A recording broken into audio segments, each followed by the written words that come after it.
Good evening, everybody. We will start today's session since we have a couple of things planned for today's session. As promised, we have an interesting activity also organized for everybody on this call. We are hoping to also see how we can engage actively all the other participants joining on this call with some interesting activities and also keeping them motivated by giving them a small reward. Uh, Today's session we might not have a reward, but this will definitely lead to some stirring conversations. For today's session, we have two speakers. Dr. Sheila John, who's the ophthalmologist and head of tele ophthalmology in Department of Shankar Nethralaya, and we also have Palniyappan, founder of Mazero Health Solutions. Before we let the speakers take over the stage, I would like to conduct a small poll, which I'd request everybody to participate in. The link will be provided in the chat box. And once you click on the link, it'll direct you to another website where the question will be asked and you can choose the option that you see.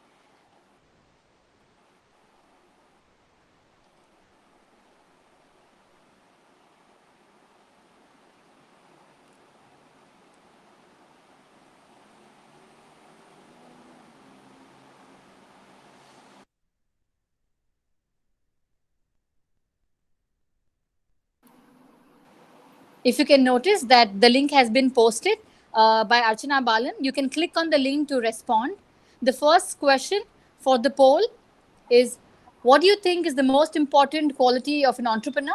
Option A is passion. Second is self-motivation. Third is flexibility. The fourth one is networking. And the fifth one is financial management.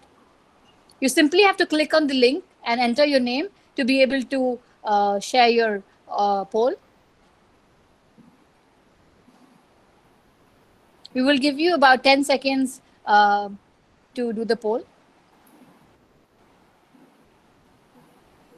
For the benefit of everybody who's just joined here, we're running a poll. The link is on the chat box.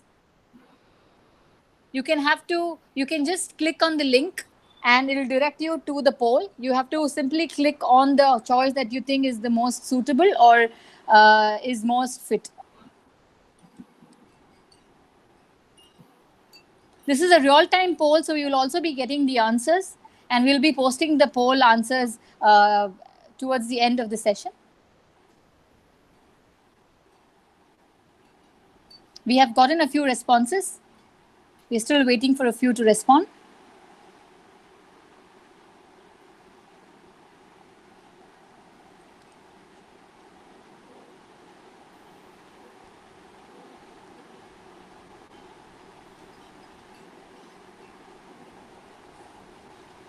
Moving to the next question. The next question is, which technology trend do you think will have the greatest impact in medtech space in the upcoming years? First one, virtual reality. B, artificial intelligence. C, health wearables. D is telehealth consultation and 3D printing. The second poll should be online on the same link.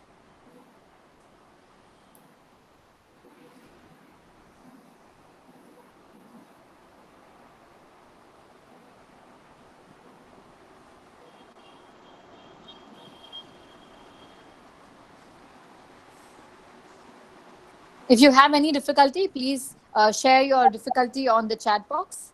We'll help you resolve it. How do we go to the next question? You just have clear last response is given. No, you just have to click on the link again, refresh the same link, you'll get the new question. Okay. Fine. Yash, you just have to click on the link again. Right. You'll get the new question. Okay, great. Thank you.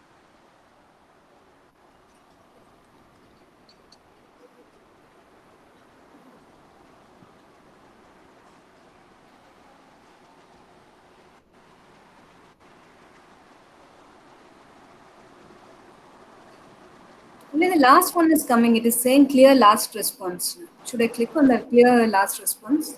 Have you already given your poll for the second question, ma'am? No, I went back to the link. You asked me to click the link again. I clicked it, but the same question, first question only is coming. And it's saying down clear last response. Okay, just give me a moment, please.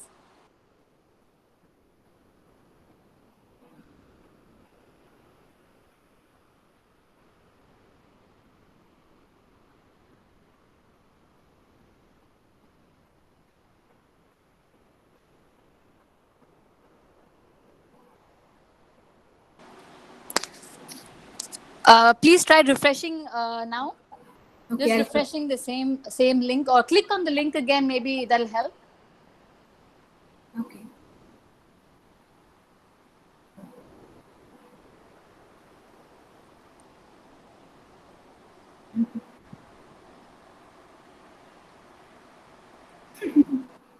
No, it's that clear last response only is coming. The second question is not. The first question was only still there in the link. Okay. Okay. Just give us a couple of more minutes. We had tested this, but looks like there's some technical problem.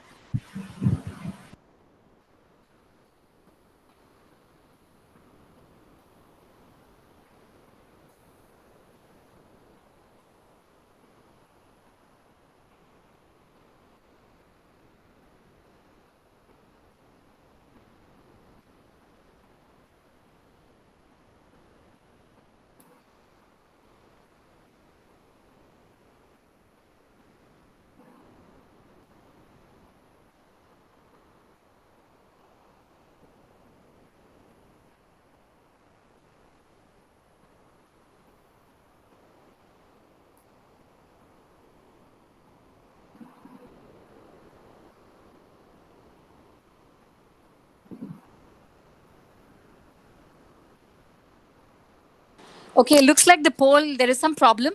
What we'll do is we'll move to the presentation and we'll take a look at the poll again after the first presentation. I'd like to welcome Dr. Sheila John. It's really an honor to have you, ma'am, again on our digital cafe. Over to you to share some thoughts on how the COVID-19 has changed the ophthalmology space. Good evening, everybody. I'm very happy for the organizers to have asked me to join this session. I always enjoy spending time at IIT Madras with the startups and other people. Thank you very much.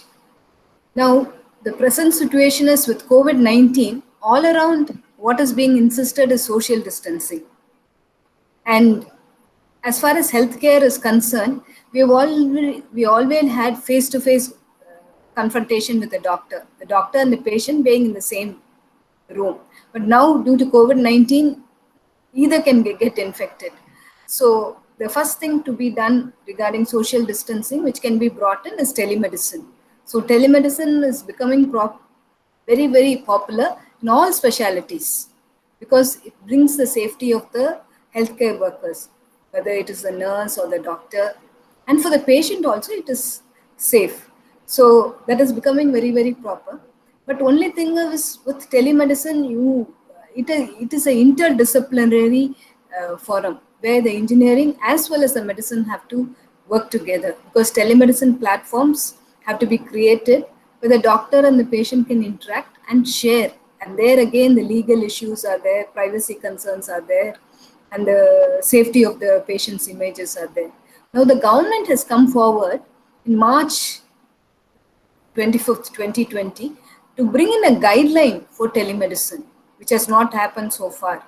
And these guidelines have helped the doctors as well as the patients to come forward, as well as the healthcare workers. Now they've given direction, even the nurses in remote areas, the nurses and the healthcare workers can examine the patient and transmit to a hospital in the rural setting. This is as far as telemedicine is concerned. Again, if you go into social distancing, there is no gathering where 20 people or 30 people can be together. So on the education front, the school, colleges, healthcare workers, everywhere, virtual online classrooms have become the way. And the parents and everyone at home is happy because they can see the child studying onto the computer, interacting with the teacher. They're very happy the child is studying the whole time instead of wasting time at home for these 2-3 months. And the classrooms are happening, they're able to interact, the parents are able to see.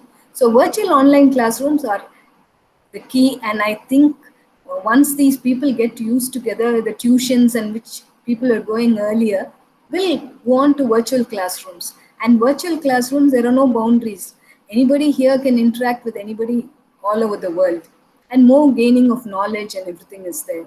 So these are the things which are there. And as far as telemedicine is concerned, you need a telemedicine platform, you need better video conferencing systems, audio systems, web cameras, and then you need where privacy concerns are there for the data to be secure. As far as telemedicine is concerned, so far the doctor has been on one side and some paramedical staff has been on the other side. But at this present situation, even the paramedical staff are not being able to be there. They wanted to go directly into patient's home, the patient and the doctor alone interacting. That has brought in some difficulties because older patients are not very computer savvy with the mobile phones and all.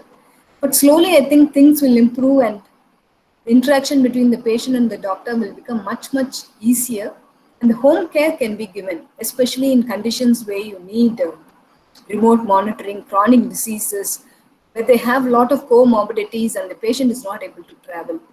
Again, when you have a like COVID-19 ward, you have a large number of patients who are admitted, and you don't have sufficient healthcare workers to take care of them. So what can be done in this situation is you have sensors or something attached to the patients which show their vital signs and which can be transmitted to a central center.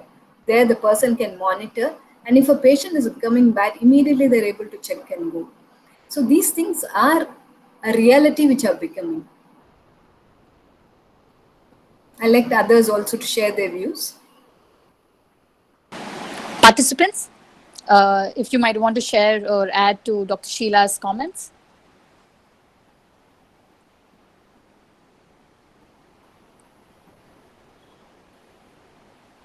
Any questions for Dr. Sheila or anybody who has any other point of view?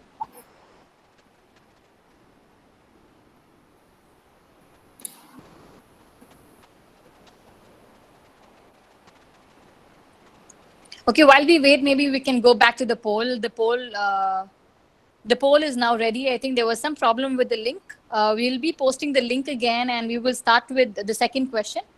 The link is there on the chat box again. Please click on the link, and you will see the second question.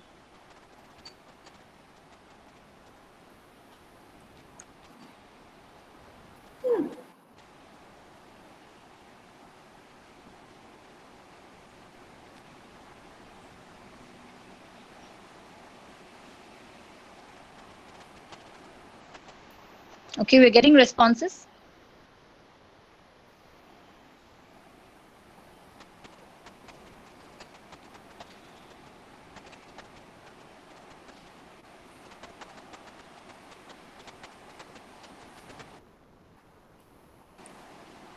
Okay, moving to the third question. Why have you decided to join the meeting today? To build knowledge for the speakers, for networking? This seems interesting, or just for clarifying some questions? Please let me know if the third question displays.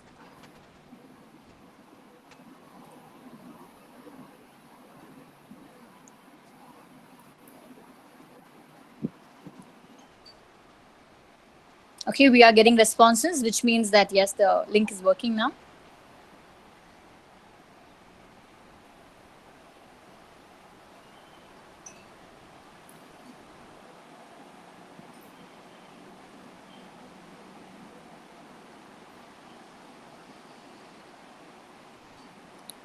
Moving to the fourth question.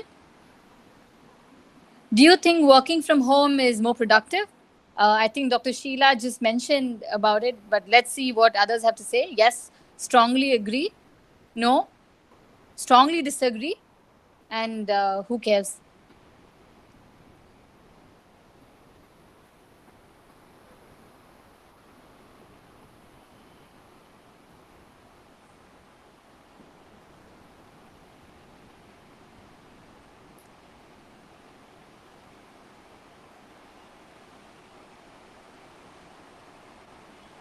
Okay, we are getting responses for the fourth question as well.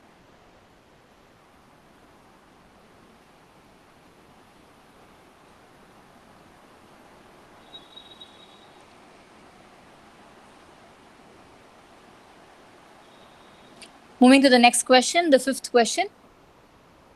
What's the strangest thing you did while attending a meeting online? Brushed my teeth, cooked lunch, dinner, ate breakfast, watched a movie, and scrolled through social media, Facebook or Instagram.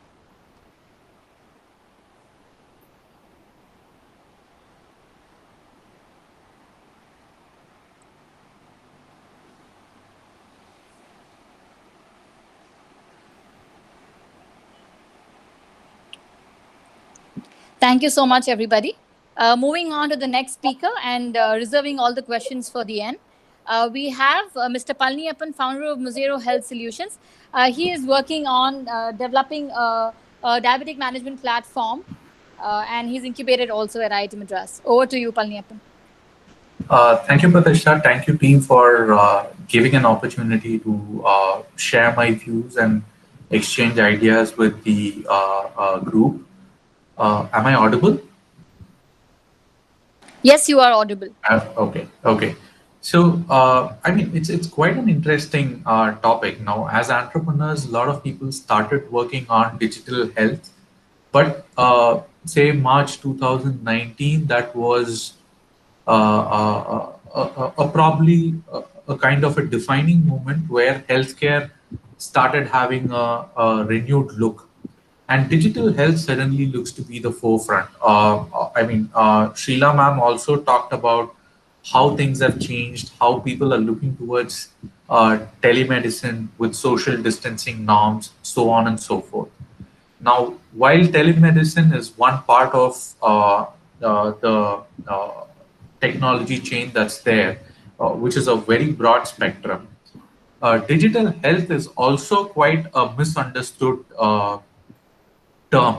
So probably I just thought I pose a few questions where the people can talk about what really digital health boundaries are or what defines digital health. So can somebody in the group uh, uh, probably tell what is digital health or what defines digital health or what comes under digital health? Uh, just putting that question up, open to the group.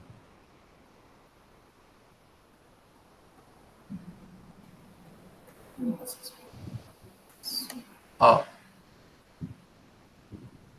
Anybody?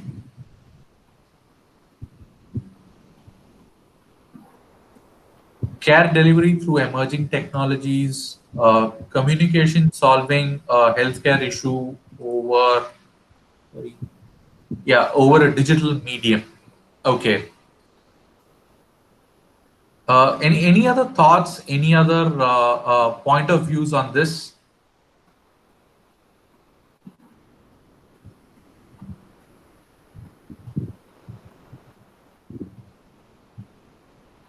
Storing patient records. Okay.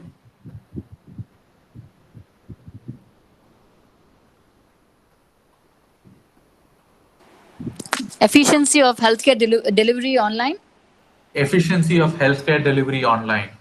Okay. Now just probably picking up some of these. Now, digital health is a very, very broad spectrum. Now, anybody could take very different parts of it. It would be like feeling an elephant in different parts and trying to suggest what it is. Just the age-old misnomer that we usually have. So when you talk about digital health, it is about consume. I mean, I'm just putting up my points of view. So all the answers that is up there saying using emerging technologies, storing patient records in a digital way, connecting anytime, communicating to solving healthcare issues or bringing efficiency through digital channel, all of them are right answers. But just putting my point of view, now if you look at all other spectrums, one very valid point which Sheila ma'am made was now you see people attending classes online. Now you see people banking online. Now you see people attending meetings online. So everybody is using digital as a communication medium in order to solve various problems or in order to attend various services that they want through a digital channel, which is like, let's say, which is available or accessible to everybody, which is a mobile or a computer. So now moving to health, as ma'am had already mentioned, healthcare was always comfortable with looking at the patients because doctor wanted to have a look at the patients, talk to him. There were a lot of non-verbal communication that happens during that meeting, which the doctor depended upon before diagnosing or proceeding with the way of treatment. Uh, that was the way traditionally healthcare worked. And healthcare also had this standard view where they built hospitals. The point of care was typically the lab, the pharmacy, and the services available within the hospital. So people go there, stand by the processes of the hospital, run through that chain, get themselves treated to come out. Now, when it comes to digital health, that breaks down the entire myth about, say, the healthcare or the way the healthcare has been delivered. So it breaks down, say, queues, processes which the hospitals have been setting up all the while for the treatment. Digital health right through cuts through the operational processes, right through cuts through the ways of storing records, cuts through the way the treatment or the care is getting delivered. So that's a very, very interesting point. It puts the power on to the patient who's getting treated. So the first key difference in understanding between traditional care delivery and digital health is in your traditional care delivery, it was hospitals processes which was the point of care. Whereas with digital health, the patient becomes the point of care. Now, when the patient becomes the point of care, what are the 2, 3 important changes that come along with that? One is who owns the data, who owns the information about that patient. Earlier, in your traditional care delivery, the hospitals who treated the patient owned the files, owned the records. They had to maintain them for legal purposes and stuff. But with digital health, the patient becomes the owner of his health data. So how does that change the care delivery model? That's one primary question. The second thing is, with the patient being the center of the treatment ecosystem, how do the services need to redefine, or the processes for which, like the lab processes, the lab investigations, the pharmacy buying processes, how does all of these change with respect to the patient's need? That becomes the second most important point when you transform from the traditional healthcare delivery to a digital health-based healthcare delivery.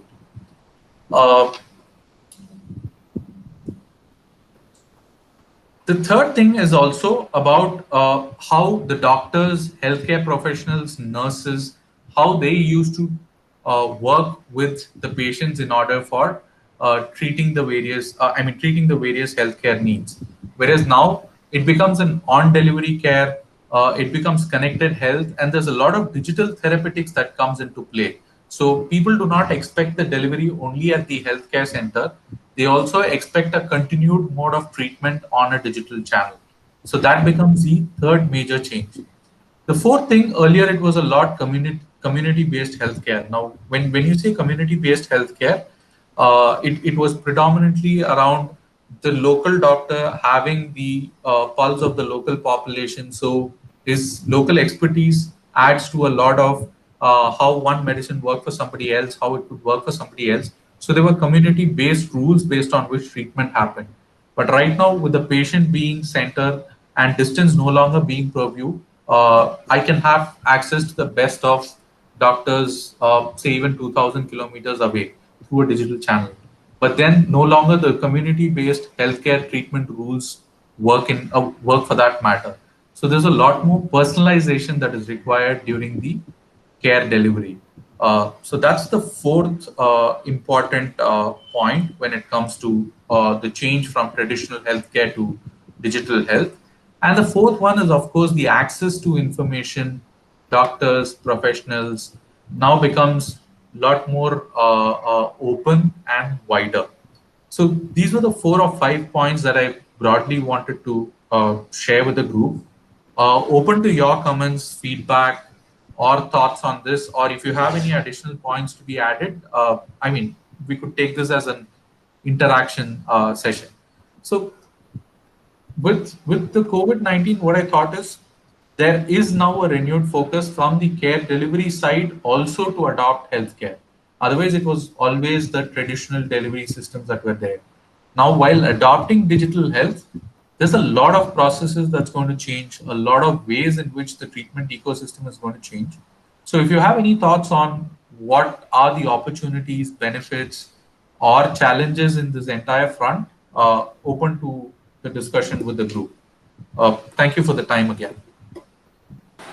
Thank you, Palniyappan. The floor is now open for people to discuss, ask, interact. Can I say one more point? Please go ahead, ma'am. See, basically, we were using telemedicine for community care. That means rural villages where the specialist care is not there. Used to send mobile vans with paramedical staff, equipment, and they used to examine, and all the images and everything used to come to the base hospital, and we used to give advice. The remote areas do not have specialists. So we used to provide some of the cases we could diagnose. What we used to do, only a screening method, normal, abnormal. The normal you leave, the abnormal you bring it to the hospital and you do a thorough screening. That is what we have been doing. But now what has happened is, even in the urban areas, they want to decrease the patients and keep a distance. Social distancing has become. Absolutely. So telemedicine is becoming popular. And second, what I would say is accountability is there. For each patient you've seen, you've entered into electronic medical records. You've captured the images. And what you've done for the patient is in a digital format, which can be accessed by any doctor anywhere. So accountability plus whatever you're doing becomes a very clear-cut thing. So that is very, very good. Absolutely. That's the which has absent. From the community care, it has come into the paying care also. Somehow the doctors were a little reluctant to accept telemedicine because they said face-to-face consultation was bitter, and they used to write in the prescription and finish up. Now K-sheet is a must. And in UK, you have to record every one of your finding. Whatever finding you've seen, you have to record on it. It's not otherwise. So accountability is very much greater on the doctor's side. While accountability from the doctor's side has improved, how do you see the shift towards a personalized demand for treatment from the patient side? Do you see the doctors customizing or personalizing the treatment processes? Is that also part of the consumerism, rise in consumerism in healthcare? Do you see that as a trend coming up? The basic is, if you see, patients always, when you're sick, you want to meet someone who's going to sympathize with you and empathize with you. Say you're going to be all right. Even if you're very sick, we've given you the medicines, you're going to improve. You want that personal touch. That's what you want from the doctor. When a patient goes, whatever the treatment the doctor is given, patient will not know it is going to be correct or wrong. But what they expect is the doctor is saying, you're going to be all right. They sympathize with the symptoms, empathize, and say, reassure the patient's attenders. You're put at rest. That during a teleconsult is not so much so, because you are in a teleconsultation and you're just saying you're going to be okay. But face-to-face consultation, that empathy and sympathy comes forward. That's why teleconsultation did not take, because it's not only the medicines which is important. You need that interaction from the doctor, no? Patient-doctor relationship is more of a sympathy and empathy for the patient. That was not there. That was missing. That's why it did not become popular. Ma'am, there is one question posted by Yash. He's asking, what is your opinion regarding home eye care from a doctor's as well as a patient's point of view? Can it be beneficial for follow-ups, disease management like diabetes, retinopathy? A question for all: a customer would avail home healthcare services. So he's also asking all the participants if they would avail home healthcare services. That's a pertinent question because he's also providing home healthcare services. It is a very important one. Home healthcare is something which can be done. But if you see, there are certain specialties which is easily like a follow-up. Once you have examined the patient, it's easier to do a follow-up, and like a diabetic patient you have examined. And then later, 1 month later, you want to know whether blood sugar is controlled or not. It's easier to ask him to do the blood sugar, come on the video conferencing, change the medicines. Or it is something which you see in the larger organs. But in the eye, you need magnification. You need to see your retina and anterior segment. So if the patient themselves keeping the mobile phone, they're able to take only the normal pictures of the eye. to take the retinal pictures or something, you need a paramedical staff, like an optometrist or somebody who understands vision testing has to be done, and then retinal images and other images have to be taken and sent. So definitely a paramedical staff will have to go into the house and do it, home care. That can be done with the help of a nurse or a paramedical thing. It cannot be completely the patient and the doctor. It's only in a follow-up like a diabetic patient or something, it is easier to be followed. And if you want diabetic retinopathy alone to be seen, then the fundus images again has to be taken. Again, you need a help of a fundus camera and you need help of a optometrist. And I'm sure patients will be very happy because there are very older patients who are sick, who have comorbidities. For them, traveling, waiting is difficult. So, but the paramedical staff definitely in the form of optometrist, nurse, somebody has to go inside. Manoj, you can unmute yourself and ask your question. He has a question on EMR, so you can drive the question, Manoj.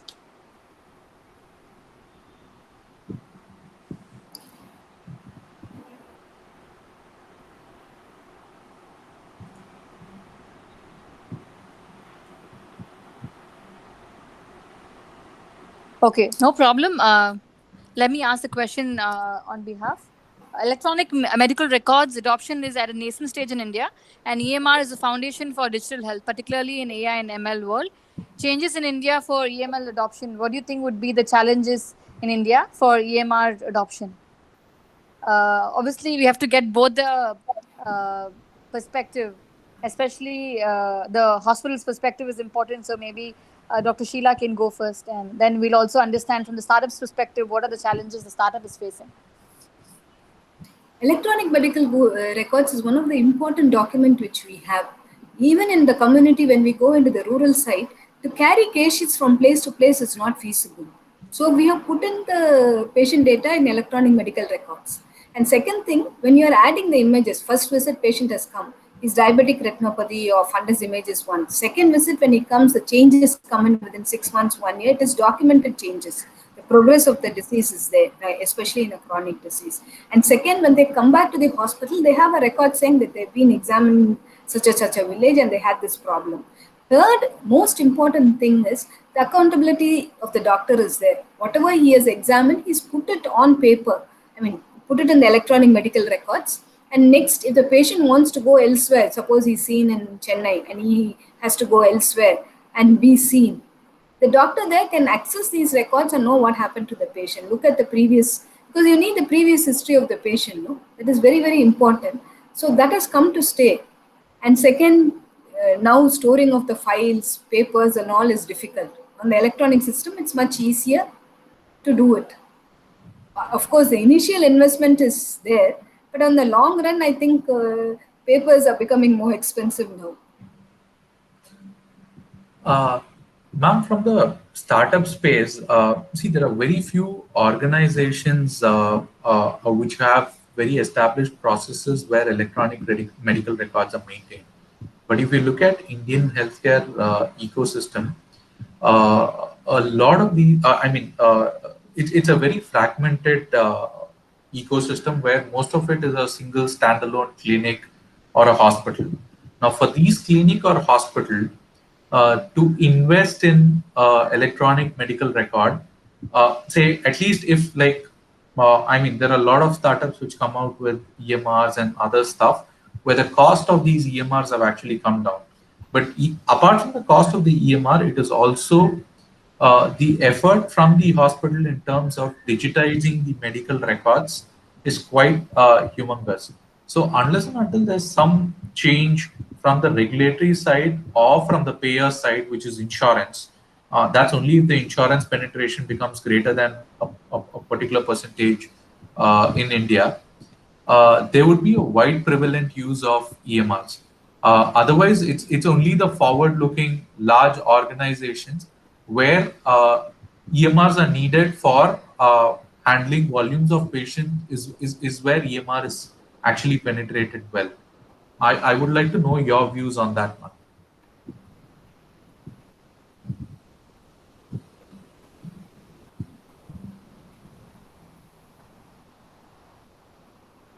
You're asking, Yeah, I'm just saying, like, only the large organizations have taken the EMRs forward for the simple scaling up process, whereas the smaller, fragmented, standalone clinics and hospitals have not adopted EMR to that extent.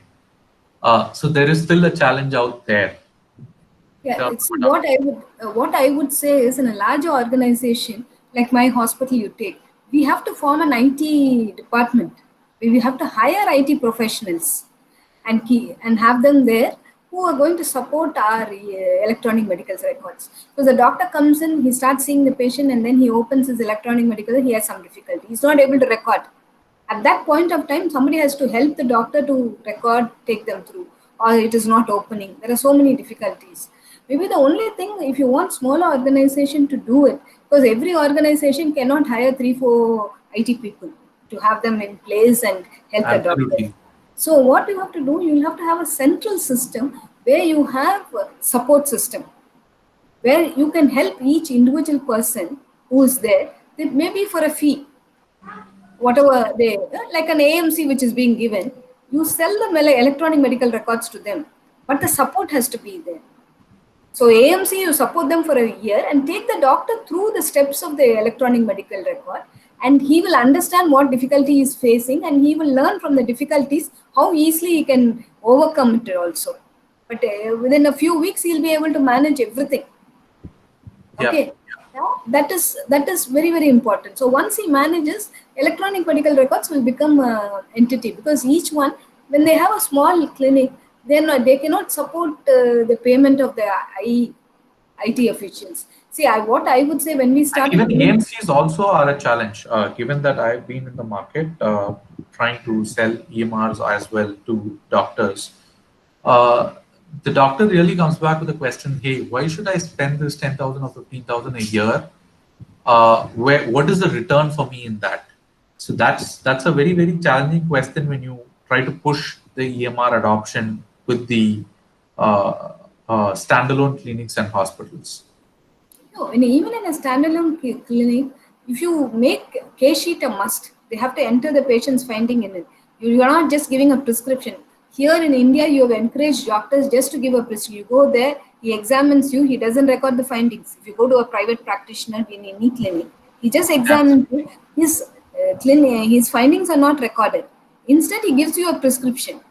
So, if the government comes with say that every patient examined, they have to store the records, whether it's a private clinic or a big organization, then they have to invest in paper. The paper amount will cross 10,000. See, initially when we started telemedicine, the Indian Space Organization were the only people who supported. Broadband was not there in 2003, 4, 5 and all when we started it. At that time, they created a call center. So Okay. the difficulties, when we had day-to-day difficulties, we used to just message them that we are going to do teleconsultations between 11 o'clock and 12 o'clock. Those people from there will support us how to do the teleconsult. The difficulties, they used to manage it. And once we were not able to do that, they'll call us and tell us what difficulty we had the next day so that we could do. It was a central system for all the hospitals which were given satellite links by the Indian Space Organization. Like that for EMR also, you must have a central center where a lot of IT people are there who can support the individuals. Because even in our hospital, we have to have a big IT department who is supporting us, and when we have also have an EMR which is selling to other hospitals for ophthalmic thing. But then what they want is they willing to buy the EMR. How are you going to support us? You have to train the optometrists, you have to train the doctors. First outpatient you have to bring in, then surgeries. Surgeries are not very simple. Outpatients is easier to record demographic data findings. Once it comes into surgeries, you have so many specialties, different surgeries. So too, that has to be free line. You can't create templates for it. Each surgeon will do it one way and they will have complications. So once you come into IP EMR, it becomes a very difficult thing. Then the billing, so many other things, your drugs come in. So everything has to be transparent, including your billing, everything, transparency comes in. And whatever surgical notes you have created, again, it has to transparency that this is what you have done for the patient during surgery. All that the government has to insist private practitioners record everything. Now, in private practice, they are not recording. So that's why your EMR is not selling. It is not due to the cost.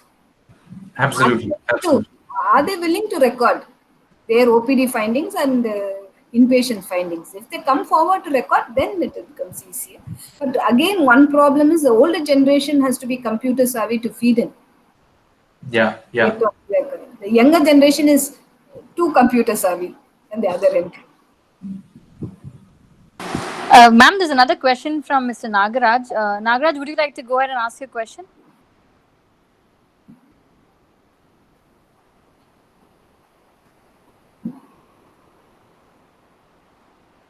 Please feel free to share your thoughts. This is an open question, open forum.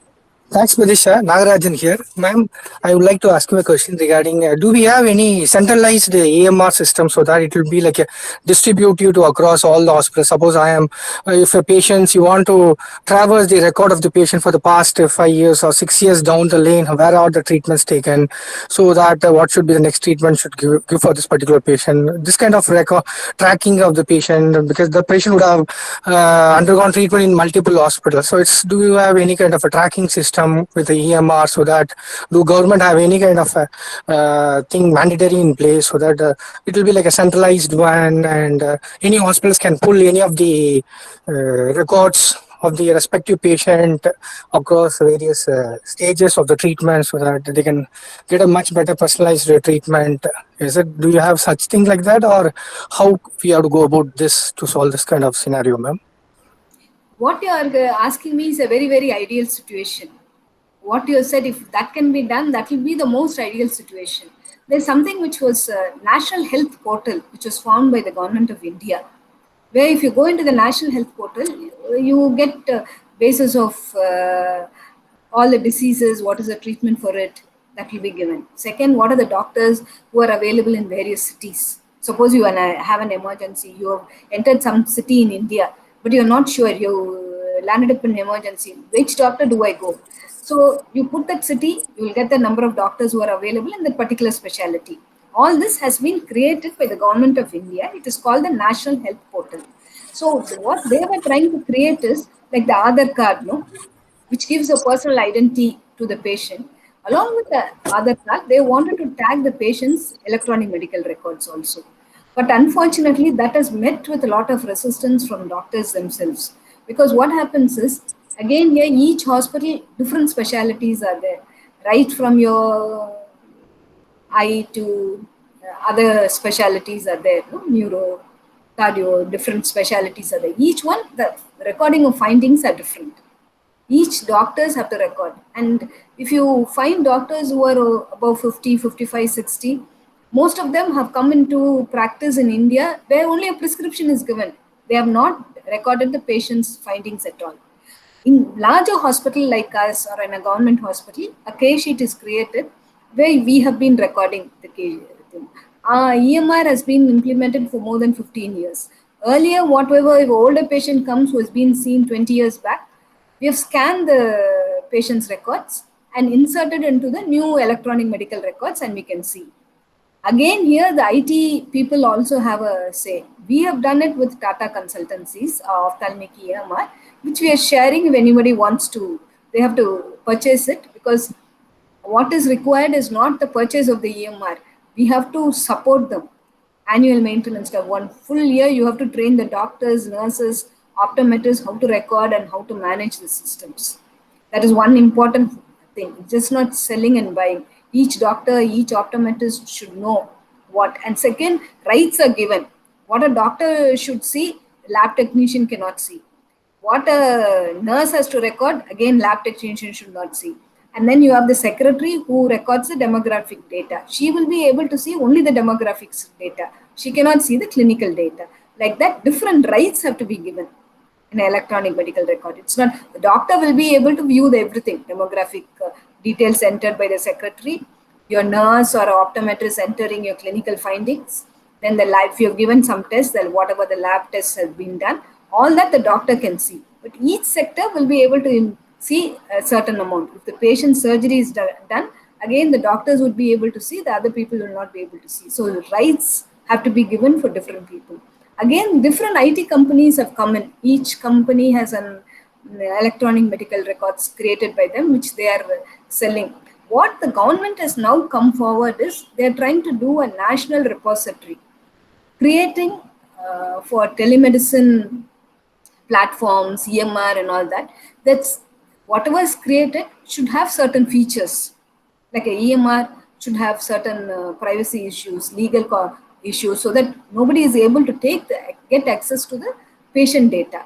All this has to be created by the government, so that other people, safety issues, legal issues have to be addressed. Even telemedicine platforms, the government is trying to create a telemedicine registry, and EMR registry also they are trying to get. If you can access the National Health Portal, it is, you can Google it and see. It is created by the government, and all the diseases you will be able to see. What is the disease formula? What is the treatment in a very short manner? And you can even access the doctors. Suppose any city where you're going, this is trying to be created by the government, but there is resistance from everyone. They have to overcome that and create. There's also something which is shared by Jaykant. He shared the Bharat Health Stack. Jaykant, would you like to share your insights on that? See, I think Dr. Sheila covered most of the thing, particularly the challenges in role-based access, and then the adoption by the doctors themselves. Those are the challenges that I also personally have seen through. And when talking about telemedicine, I don't know how many people know about something called eSanjeevani.in, which is a Government of India telemedicine portal where anybody can log in. It is similar to Practo or any other thing. And we tried it and it seems really good. And any given point in time, all across India, at least 100 or 120 government doctors are available for telemedicine advice. So, so that's a good thing. So government is also taking a lot of steps in this regard. But as both Mr. Palaniappan and Dr. Sheila was mentioning, once the payer model comes in, insurance people kick in, then only most of the hospitals will be adopting things in a larger scale. Until then, it will be only the front runners, big institutions will be adopting the EMR. I know about the Sanjeevani, what you have talked about, it was done by CDAC, I think. Mohali had done it. I have visited CDAC Mohali, I have visited also. They showed me the Sanjeevani thing. But here again, what happens is, ours is a specialty hospital. It's only ophthalmic. Yeah, correct. We are not seeing other specialties. They have covered physician, surgeons, everybody point of view, and they have done it. But that will not be applicable to us for an ophthalmologist. You understand? Yeah, so I understand from the ophthalmologist point of view. So the eSanjeevani, they said they will adopt and give it to us, but already it is like what happens is, when you are working on a case sheet, you enter certain findings, and the next time when you go, when you want to collect data, you will know whatever findings you have written, and you have written there's something called ICD code, International Code of Diagnosis. Correct. So certain disease which I have done, diabetic retinopathy. Now, if I code in diabetic retinopathy, all cases of diabetic retinopathy, I should be able to get the data. The entry has to be done that way. So many issues are there as you are entering. When you want to go back and find, as the paramedical staff enter, as the doctors enter, we find certain difficulties. So modifications have to be kept doing. It's not like that once a person gives you the medical record and you are going to follow that, then each one will say, the secretary will say, this is my difficulty. The optometrist will say, this is my difficulty. The lab person will say, this is my difficulty. The ophthalmologist. So all that, the person, whoever is doing, the IT person has to take it out and keep changing, bring in a change which is applicable at the end. Actually, it takes 3-4 years for the electronic medical record for an organization to get ready, because the changes keep happening and each one wants some changes to be done. So what, as you said, CDAC Mohali has to just extend this services. I said not like an annual maintenance contract with a particular hospital. Find out what are the difficulties a person is facing. Only then the electronic medical records will be, just not selling, or even if they were giving it free, even if a person buys it free and they have difficulty and they don't have anybody to help, they'll just leave it. It is only the annual maintenance contract and the support they're going to extend for 2 years, which will take it through. So the IT person support is the most important thing in the EMR. Yeah, totally agree, doctor. Totally agree. Support is really important. Okay, thank you so much. Any other thoughts before we can move to the poll results? Any other thoughts from the participants? Okay, moving on to the poll results. The response for the first poll was self-motivation, and which was 54%, which is 50% of them, more than 50% of them thought it was important, and followed by passion. Any thoughts on the respondents can probably justify or share their support answers. Why do you think self-motivation is the key thing as an entrepreneur? Any thoughts from the respondents?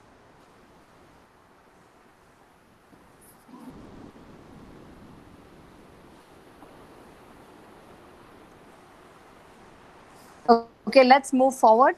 The next question. Everybody, I mean, more than about 80% of them have actually indicated that artificial intelligence is going to be the next upcoming technology in the medtech space, which is hands down majority, followed by 3 different sectors that will be virtual reality, teleconsultation, and health wearables. The third question. We have a very divided response for this. To build knowledge, why have you decided to join this meeting? To build knowledge, followed by networking, and then some people have also found it interesting. Thank you so much. The next question. What do you think working from home is, do you think working from home is more productive? A lot of them feel yes and also feel no. So about 50% of them have said that it is they strongly agree or just agree, but 30% have also felt that it is not productive. I'd like to hear from the 30% of them. Why do you think it's not productive?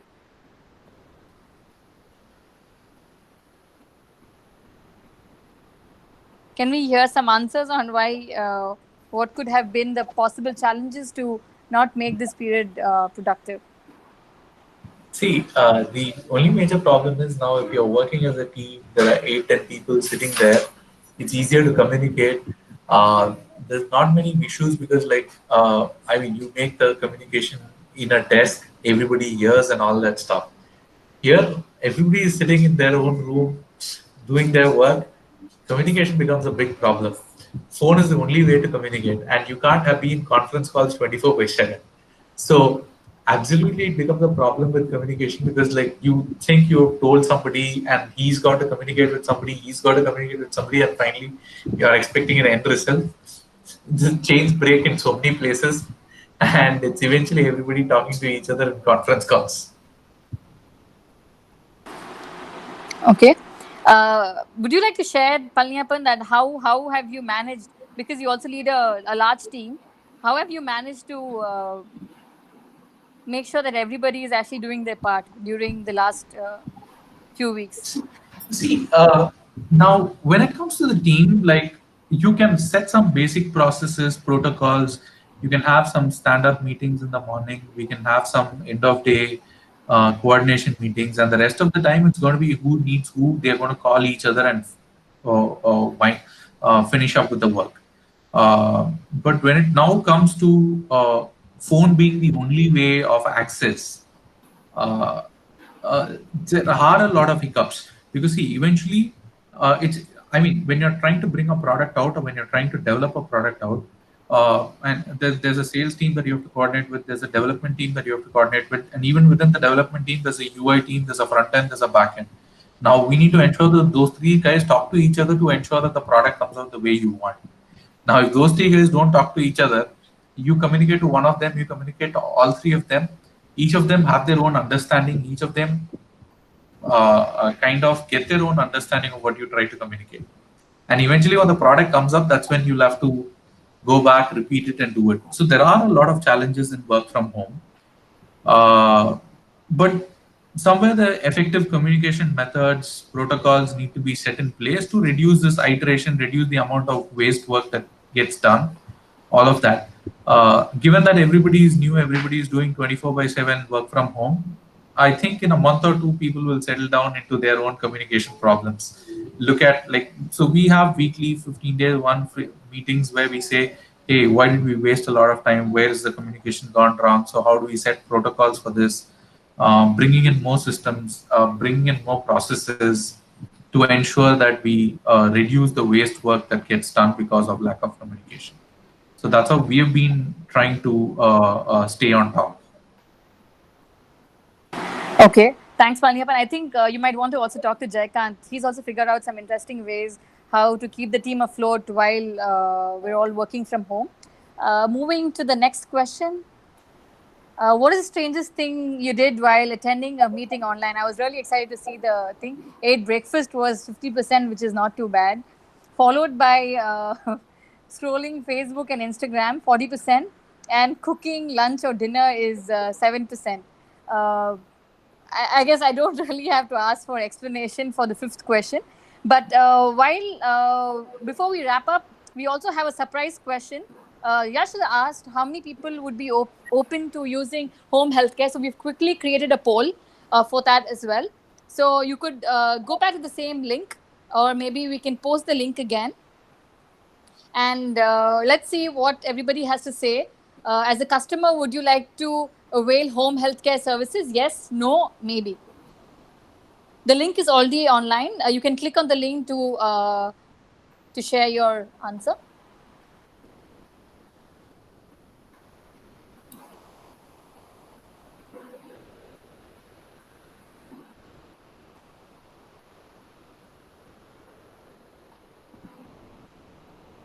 We are getting responses.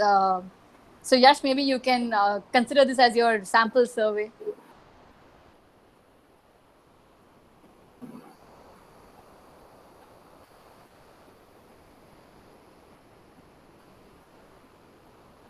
Okay. I think we've received responses. We'll just wait for a couple of seconds before we can have the poll results. Meanwhile, I'd like to invite everybody and who would be interested to volunteer for the next session and share their thoughts on how they are combating and their communication and working remotely from home during the COVID period. While certain relaxations are already happening in terms of lockdown, but we still see that this is going to take some time before we can go back to normalcy.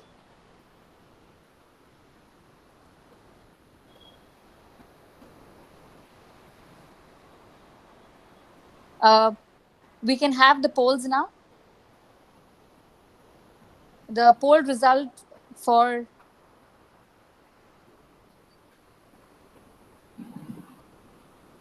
Yash's question is there.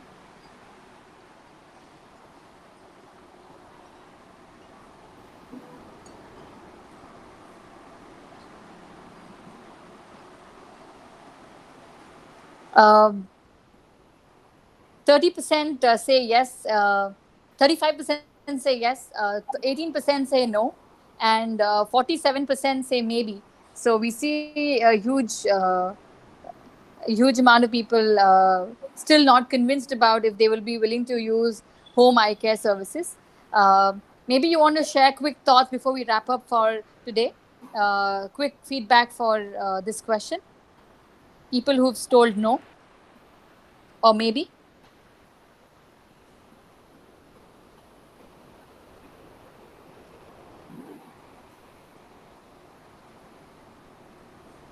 Anything from anybody?